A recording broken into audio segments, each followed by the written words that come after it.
ए रहमते अजीम के मेहमान अस्सलाम, कुरान के नुज़ूल के सामान अस्सलाम, रमज़ान अस्सलाम ए रमज़ान अस्सलाम, रमज़ान अस्सलाम ए रमज़ान। हेलो जी, अस्सलाम वालेकुम, welcome back to my channel. कैसी है मेरी छोटी सी यूट्यूब फैमिली? आई होप आप सब ठीक ठाक होंगे, बिल्कुल फिटफाट होंगे। आपका रमज़ान बहुत अच्छा गुजर रहा होगा। मैं भी बहुत अच्छी हूँ, शुक्र अल्हम्दुलिल्लाह। अल्लाह ताला जिस हाल में भी रखें। तो जी यहाँ पे सुबह के 11 बज चुके हैं और मैं उठ गई हूँ। आजकल थोड़ा रूटीन और हुई हुई है। पहले रूटीन रमज़ान की वजह से थोड़ी चेंज हुई थी, अब क्योंकि मुझे कोविड है तो उसकी वजह से थोड़ा सा चेंज है। क्योंकि सुबह सहरी में तो उठते हैं और रोज़ा तो रख नहीं हूँ मैं आजकल, तो वो बस नमाज़ पढ़ के सो जाते हैं और फिर 11-12 बजे जो है ना वो आँख खुलती है। तो आज मैंने सोचा सबसे पहले उठ के मैं कपड़े चेंज कर लूँ, क्योंकि काफ़ी टाइम से रूटीन इतना ऊपर नीचे हो गई थी और मैं कुछ पिछले लास्ट 3-4 डे से सिर्फ सो के मेरी सो के हालत ख़राब हो गई थी। इतना ज़्यादा मेरा दिल ख़राब हो रहा था ना सो के। तो मैंने कहा चलो आज थोड़ा सा जो है ना वो कपड़े चेंज करते हैं, रूम की सफाई करते हैं, क्योंकि मैं इतने दिनों से एक ही रूम में हूँ और वहाँ पे इतने सारे बर्तन और मतलब पूरा कबाड़ किया हुआ था मैंने। तो मैंने कहा आज थोड़ी सी सफाई कर लेते हैं, तो थोड़ा सा जो है ना वो मैं फ़्रेश फील करूँगी और थोड़ा जो थक गई हूँ लेट के और दिल भी मेरा ख़राब हो रहा था वो भी थोड़ा सेट हो जाएगा। तो जी कपड़े प्रेस करने के बाद चेंज करने के बाद मैं वॉशरूम आ गई थी फ़्रेश होने के लिए। तो आजकल मेरी सुबह जो रूटीन चल रही है वो बस यही चल रही है कि सुबह उठो, ब्रश करो। ब्रश करने से पहले मैंने ये इलेक्ट्रिक केटल जो है ना वो फ़िक्स की हुई है। जब से मुझे कोविड हुआ है वॉशरूम में इसी में पानी गर्म करके गरारे कर लेती हूँ और इसी में जो है वो कावा वगैरह बना के पी लेती हूँ और स्टीम लेती हूँ, वो भी इसी में कर लेती हूँ। क्योंकि हमारा किचन ऊपर है तो फिर ऊपर नीचे आने जाने में बड़ा मसला होता है। तो मैंने कहा कुछ ऐसा होना चाहिए कि नीचे ही जो है ना वो सारा सेट हो जाए। तो ये मैंने केटल फिक्स की हुई है, तो इसी में मेरे काफ़ी काम हो जाते हैं। तो मैंने पानी रख दिया हुआ है उसको स्टीम बनने के लिए और तब तक मैं कर लेती हूँ ब्रश। और ब्रश करने के बाद अच्छे से मुँह हाथ धोने के बाद जो है ना तब तक स्टीम अच्छे से बन गई होगी उसमें, तो मैं जो है वो मैं स्टीम ले लूँगी। मैं जो है ना 4 to 5 डेज़ से ऑलमोस्ट ये फॉलो कर रही हूँ यही सब कुछ, स्टीम लेना, गरारे करना और जो है ना कावा वगैरह पीना। तो मुझे अपना गला जो है ना वो काफ़ी हद तक जो है वो ठीक लग रहा था ना अब, कि एक वो जो लग रहा था कि कुछ फंसा हुआ है, कुछ कांटे टाइप गले में है, वो चीज़ तो ठीक हो गई है, लेकिन अभी भी बहुत ज़्यादा थकावट हो जाती है। और आज जैसे कि मैंने इतना कोई काम नहीं किया था, सिर्फ मैंने ऊपर नीचे 2 स्टेयर्स के चक्कर लगाए थे और थोड़ा सा रूम साफ़ किया था, वो भी सिर्फ बेडशीट वगैरह और चेंज किया, वो मतलब बिछाई थी दोबारा से। तो उसी में मेरा बहुत ज़्यादा जो है ना वो सांस फूल गया था और उसके बाद मुझे स्वेटिंग होने लग गई थी। तो अभी भी कुछ टाइम है, अभी मैं और ख़ुद को आइसोलेट करूँगी। और हमारा टेस्ट भी हो गया था आज। पहले तो हम लोगों ने खुद प्राइवेट टेस्ट कराए हुए थे, बट जब डाटा मिला था गवर्नमेंट को तो उनकी कॉल आई थी हेल्थ डिपार्टमेंट वालों की, तो उन्होंने कहा था कि हम आपका टेस्ट करेंगे पूरी फैमिली का। तो आज वो भी आए थे, वो भी जो है ना वो ले गए थे सैंपल। और सैंपल ले जाने के बाद उन्होंने कहा कि गवर्नमेंट जो है ना वो 72 आवर्स तक रिपोर्ट जो है वो देती है। तो अभी 72 घंटे तक जो है ना वो रिपोर्ट आएगी, फिर मैं आपसे शेयर करूँगी कि अब वो पॉजिटिव आती है नेगेटिव आती है और क्या बनता है। और मुझे एक बात समझ नहीं आती कि लोग जो है ना वो बहुत ज़्यादा जज करते हैं किसी को। फॉर एग्ज़ाम्पल अगर मुझे कोविड है और अगर मैं नॉर्मल हूँ, मैं पैनिक नहीं हो रही हूँ, मैं हंस रही हूँ या मैं तो इसका मतलब ये नहीं है ना कि आपको वो मसला नहीं है, ठीक है। ऐसे ही हमारे घर एक आंटी आई और मैं उन्हें बताया कि मुझे कोरोना है और ऐसे ही बस मैं हंस रही थी, तो वो मुझे जो है ना मुझे बहुत अजीब लगा। उन्होंने कहा कि तुम्हें कोरोना है, तुम्हारे दांत निकल रहे हैं। तो मैंने कहा अच्छा हाँ ठीक है मुझे कोरोना है, तो अब क्या मतलब क्या करूँ, मैं मर जाऊँ रोऊँ बैठ के, क्या करूँ मैं। मतलब लोग इस तरह से जज करते हैं कि भाई आपको अगर ये बीमारी है तो आप पैनिक क्यों हो जाओ बिल्कुल। जबकि घर वाले तो मुझे न्यूज़ भी देखने नहीं दे रहे थे। भाई वगैरह कह रहे तुमने न्यूज़ बिल्कुल नहीं देखनी है, जो हो रहा हो, जो बता रहे हैं छोड़ो, कुछ और देख लो बट न्यूज़ नहीं देखनी, तो और सही रहो।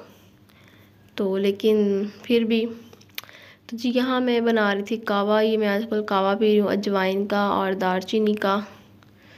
तो इससे भी बहुत अच्छा सुकून मिलता है। वैसे भी जब अब मैं गर्म चीज़ पी रही हूँ ना तो बहुत ज़्यादा सुकून मिलता है कि गले में से जब गुजर के जाती है। तो मैं कावा, चाय और समटाइम ऐसे ही गर्म पानी बस थोड़ा सा उसको नीम गर्म करके वो भी पी रही हूँ, तो उससे भी बहुत ज़्यादा जो है ना वो सुकून मिल जाता है। तो जी ये नाश्ता करने के बाद और ये कावा पीने के बाद मैंने सोचा कि मैं थोड़ी सी सफाई कर लेती रूम की, क्योंकि रूम का कबाड़ बना हुआ था बिल्कुल सीरियसली।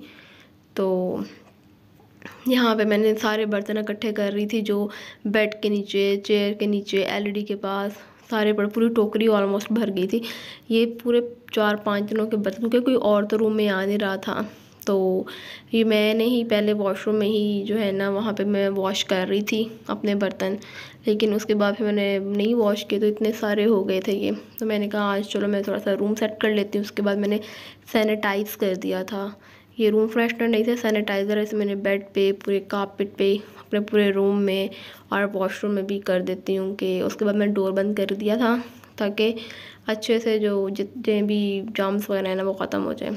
उसके बाद ज़ोहर का टाइम हो गया। ज़ोहर के बाद नमाज़ पढ़ी थी, सूरत यासीन पढ़ी, और फिर मैंने कहा सारा दिन फारिग बैठे रहते हैं, बहुत ज़्यादा दिल मेरा थक गया बैठ बैठ के, तो और भी कुछ करते हैं। तो नमाज़ वगैरह ये तो रूटीन है। तो यासीन पढ़ ली थी मैंने। उसके बाद फिर मैंने जो मेडिसिन्स खानी थी वो खाई। स्पेशली मैं ज़्यादा मेडिसिन नहीं ले रही, बस 2 पैनाडोल ले लेती हूँ सुबह शाम, और एक एंटीबायोटिक है वो ले लेती हूँ, और उसके बाद ये जो कैल्शियम की एक टैबलेट होती है ये ले लेती हूँ। बस ये मैं आजकल मेडिसिन में ले रही हूँ। उसके बाद कोई और काम होता नहीं है। खाना वगैरह जो है वो भाई और छोटी बना रहे होते हैं, तो इस वजह से मैं बिल्कुल आजकल फ्री हूँ। कोई कुकिंग नहीं हो रही, कोई कुछ नहीं हो रहा, बस बैठे रहो, सोए रहो, और जो है ना नमाज़ पढ़ लो, और जो है वो मूवी कोई देख लो। बस ये आजकल की रूटीन हुई है। तो उसके बाद ऐसे मैं बैठी हुई थी तो मैंने कहा चलें थोड़ी सी न्यूज़ सुन लेते हैं। तो न्यूज़ में भी काफ़ी सारा बता रहे थे। तो उसके बाद भाई ने मुझे देखने नहीं दी, बाकी न्यूज़ कहता नहीं ऊपर आ जाओ और तुमने 2 वीक तक जो है ना वो न्यूज़ नहीं देखनी। मैंने कहा चलें ठीक है, नहीं देखेंगे। वैसे भी आजकल मैं इतना सोशल मीडिया, फेसबुक और यूज़ नहीं कर रही, इंस्टा वगैरह, बस वीडियो शूट कर लेती हूँ थोड़ा सा यूट्यूब वगैरह के लिए बस। और तो उसको और कुछ तो नहीं आता बनाना। तो कहता चलो मैं तुम लोग को मटर बना के खिलाता हूँ। मैंने कहा चलें ठीक है जी, आज आपके हाथ का खाना खा लेते हैं। तो ये वो उसने सारी तैयारी की हुई थी, ऊपर वॉश वगैरह करके रखा हुआ था। तो मैंने कहा हाँ चलो ठीक है। और ये सिम्बा है, इसको जब भी खुशबू आ जाए ना, कोई भी मीट हो, चिकन हो, बीफ हो, मटन हो, फ़ौरन किचन में आ जाता है। और इसको खिला भी दो तो ये देखें लेट गया था पूरा कि बस मुझे और चाहिए। तो ये वो सब कुछ छोटी और भाई मिल के जो है ना खाना बना रहे थे हमारे लिए, मेरे और अम्मी के लिए। तो मुझे जो है वो दूर ही खड़ा किया हुआ था कि बस तुम दूर दूर ही रहो, दूर दूर से बता दो। और मैं वैसे ही ऊपर ऐसी हूँ कि मैं नीचे बैठ बैठ के बहुत ज़्यादा थक गई थी। मैं 3-4 डेज से जो है ना वो बिल्कुल नीचे ही हूँ और ऊपर आती ही नहीं हूँ। तो मैं बहुत ज़्यादा थक गई, तो मैंने कहा एक मैं राउंड लगा के आती हूँ ऊपर का, और पानी वगैरह ले लेती हूँ फ्रिज से। वैसे तो मैं गर्म पानी पी के भी थक गई हूँ। तो मैंने सोचा कि आज भाई थोड़ा मसरूफ़ है तो मैं थोड़ा जो है ना वो धांधली कर लेती हूँ, क्योंकि ये बहुत ध्यान रखता है कि मैं मेडिसिन का, और गर्म पानी पियो, कावा पियो। तो अभी ये पीती था तो मैंने कहा चलो मैं जाते जाते फ्रिज में तो ठंडा पानी ले जाती हूँ और ठंडा पानी पी लूँगी। तो जी ये मास्टर शेफ़ जो है ना वो खाना बना रहे थे, और मैं देख रही थी कि मेरी गैर मौजूदगी में छोटे ने काफ़ी काम किया हुआ था। मतलब फ्रिज वगैरह साफ़ की हुई थी और काफ़ी अच्छा उसने ऊपर सेट किया हुआ था। तो ये देखें दोनों, बुबू भी और सिम्बा भी, दोनों आके किचन में बैठे हुए थे। और उसके बाद खाना बनाया, और ऐसा खाना बना था सारा इन्होंने गोश्त जो है ना वो इतना सॉफ्ट कर दिया था कि जो बोनलेस थी ना पीसीस, वो तो फीती फीती हो गए थे। मतलब कि ये देखें उसका रेशा रेशा हो गया था, बस जो थोड़ा सा बोन के साथ लगा हुआ था वो थोड़ा बच गया था। बट कुछ ना होने से तो कुछ होना बेहतर है। तो मैंने कहा अभी सीख जाएंगे दोनों। उसके बाद ये भी इन्होंने इतना ज़्यादा स्पाइसी नहीं किया था, मेरा मुंह का टेस्ट बहुत ख़राब हुआ था, तो मैं कह रही थी कि मुझे कुछ स्पाइसी दो, बट ये लोग इन्होंने ऐसा ही बनाया था खाना, तो फिर ऐसे ही खा लिया। उसके बाद फिर मैं, अभी कोई नहीं था ऊपर, तो फिर मैं ऊपर गई, फ्रीज़र में से एक रोल निकाला और मैंने इसको फ्राई करके खा लिया। मैंने इतनी तैयारी की थी रमज़ान की, मतलब कि पूरी प्रिपरेशंस के, रमज़ान में ये इफ्तारी बनाऊंगी, सहरी बनाऊंगी और ये सब कुछ करूंगी, बट वो सब कुछ जो है ना वो एक साइड पे होके रह गया और बस रूम में बंद रहो, ये चल रहा है आजकल। और आज मैं गुजर रही थी तो मेरा ही हाथ लग के, मैंने सोफ़े पे रखा हुआ था लैपटॉप और वो गिर गया और बेचारा यहाँ कॉर्नर से टूट गया। बहुत अफसोस हुआ मुझे। उसके बाद मैंने कहा क्या मैं क्या करूँ, तो फिर भाई कह रहा था कि मूवी देख लो ना, मैं बहुत ज़्यादा बोर हो रही थी। तो भाई कहता मूवी देख लो। बहुत ज़्यादा मूवी ढूंढने के बाद आजकल मैं जो सीज़न देख रही हूँ वो मैंने फाइनली निकाला और फिर देखना शुरू किया। उसकी भी 1-2 एपिसोड देखी और मैंने कहा बस बहुत हो गया ना। उसके बाद फिर भाई ने मुझे लेज़ वगैरह ला दी कि चलो तुम्हारा टेस्ट भी चेंज हो जाएगा। आजकल काफ़ी खिदमतें कर रहा है वो मेरी तो कोको ला दिए और तो मैंने काफ़ी फिर ये देखते देखते मूवी देखी, खाते खाते। आजकल सिर्फ यही चल रही है रूटीन, खा लो और सो जाओ और मूवी देख लो बस।